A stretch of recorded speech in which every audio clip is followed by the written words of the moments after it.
Non anonimi ambulatori, ma ambienti accoglienti, stimolanti, dove leggere, disegnare, sporcarsi, toccare e conoscere materiali e colori, esprimersi.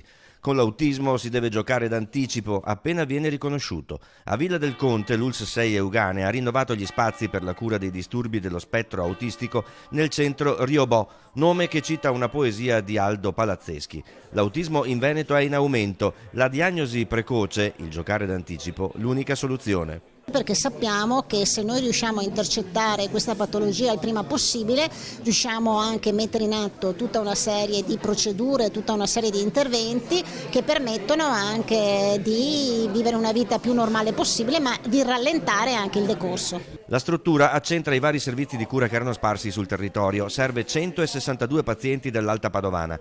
Gli utenti sono bambini fin dai 18 mesi e ragazzi di massimo 18 anni.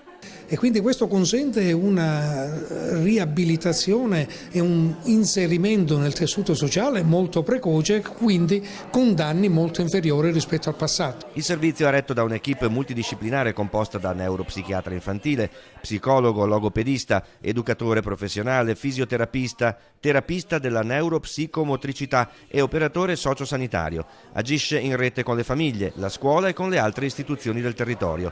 Quel territorio dove le imprese restituiscono i profitti alla società. Alla ristrutturazione del centro Riobò hanno contribuito con 30.000 euro anche i privati. Abbiamo capito che è una malattia che affligge sempre più persone e che quindi dobbiamo cercare di sostenere le famiglie e questi bambini. Ma quello che ci è piaciuto soprattutto è vedere come gente del pubblico, quelli della ULSS, sono particolarmente strutturati per sostenere progetti di questo tipo.